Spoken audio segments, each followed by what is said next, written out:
महात्मा गांधी का पूरा नाम मोहनदास करमचंद गांधी था। उनका जन्म 2 अक्टूबर 1869 को गुजरात के पोरबंदर में हुआ था। उनके पिता का नाम करमचंद गांधी था, जो ब्रिटिश राज के समय काठियावाड़ की एक छोटी सी रियासत के दीवान थे। महात्मा गांधी का विवाह महज 13 साल की उम्र में कस्तूरबा गांधी के साथ हो गया था। महात्मा गांधी का जीवन परिचय। महात्मा गांधी भारतीय इतिहास के एक ऐसे व्यक्ति हैं जिन्होंने देश हित के लिए अंतिम सांस तक लड़ाई लड़ी। वह आजादी के आंदोलन के एक ऐसे नेता थे जिन्होंने अहिंसा के मार्ग पर चलते हुए अंग्रेजी शासकों के नाक में दम कर दिया था। महात्मा गांधी को राष्ट्रपिता के नाम से भी संबोधित किया जाता है। उनकी सत्य और अहिंसा की विचारधारा से मार्टिन लूथर किंग और नेल्सन मंडेला भी काफी प्रभावित थे। महात्मा गांधी ने अफ्रीका में भी लगातार 21 वर्षों तक अन्याय और नस्ली भेद के खिलाफ अहिंसक रूप से संघर्ष किया, जो अंग्रेजों को अफ्रीका में ही नहीं बल्कि भारत में भी महंगा पड़ा। महात्मा गांधी का पूरा नाम मोहनदास करमचंद गांधी था। उनका जन्म 2 अक्टूबर 1869 को गुजरात के पोरबंदर में हुआ था।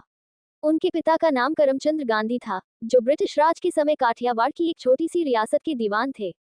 महात्मा गांधी का विवाह महज 13 साल की उम्र में कस्तूरबा गांधी के साथ हो गया था। विवाह के 2 साल बाद गांधी जी के पिता का निधन हो गया और पिता की मृत्यु के ठीक 1 साल बाद उनकी पहली संतान हुई, लेकिन दुर्भाग्यवश जन्म के कुछ समय बाद ही उसकी मृत्यु हो गई।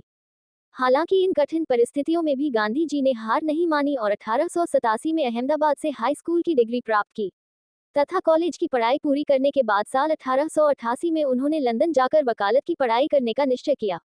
इस घटना ने गांधी जी को किया था प्रभावित। 1891 में वकालत की पढ़ाई पूरी करने के बाद गांधी जी भारत वापस लौटे, लेकिन नौकरी के सिलसिले में उन्हें वापस दक्षिण अफ्रीका जाना पड़ा। 23 साल की उम्र में वह दक्षिण अफ्रीका पहुंचे थे और 1 सप्ताह बाद डरबन से प्रोटीरिया की यात्रा करते समय उन्हें धक्के मारकर व पीटकर ट्रेन से फेंक दिया गया, जबकि उनके पास फर्स्ट क्लास का टिकट था। यह नस्लीय भेद का कारण था। किसी भी भारतीय या श्वेत का प्रथम श्रेणी में यात्रा करना प्रतिबंधित था। इस घटना ने गांधी जी को बुरी तरह आहत किया, जो अंग्रेजों के अफ्रीका में ही नहीं भारत में भी महंगा पड़ा। स्वतंत्रता संग्राम में गांधी जी का योगदान।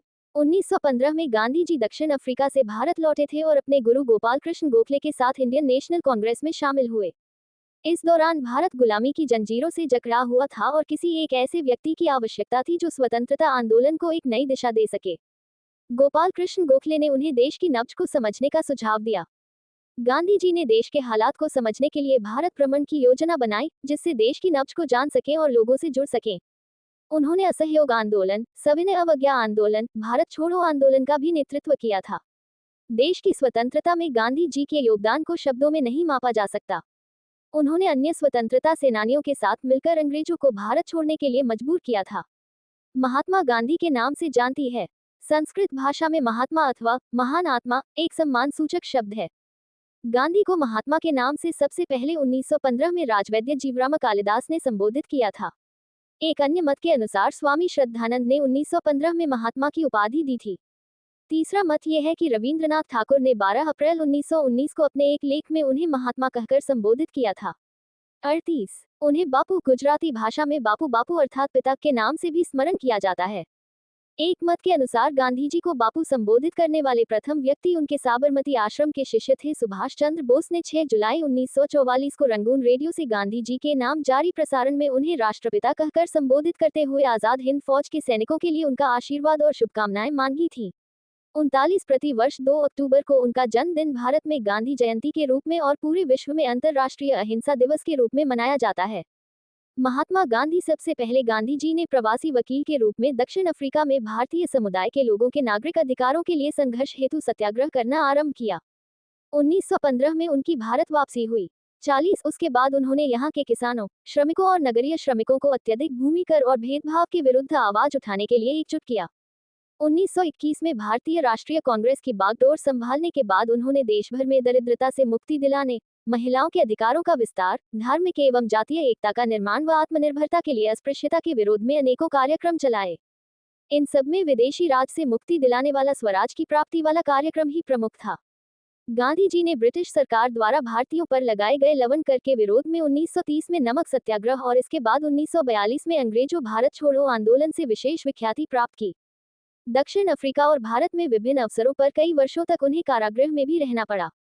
गांधी जी ने सभी परिस्थितियों में अहिंसा और सत्य का पालन किया और सभी को इनका पालन करने के लिए वकालत भी की।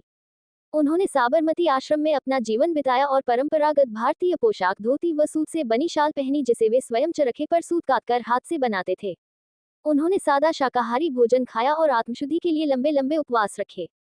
12 फरवरी वर्ष 1948 में महात्मा गांधी के अस्थि कलश जिन 12 तटों पर विसर्जित किए गए थे, त्रिमोहिनी संगम भी उनमें से एक है। मोहनदास करमचंद गांधी आईएसओ मोहनदास करमचंद गांधी सी 2 अक्टूबर 1869 30 जनवरी 1948 एक भारतीय वकील, उपनिवेशवाद विरोधी राष्ट्रवादी और राजनीतिक नैतिकतावादी थे, जिन्होंने ब्रिटिश शासन से भारत की स्वतंत्रता के लिए सफल अभियान का नेतृत्व करने के लिए हिंसक प्रतिरोध का इस्तेमाल किया। इसी तरह के वीडियो देखने के लिए लाइक करें, सब्सक्राइब करें।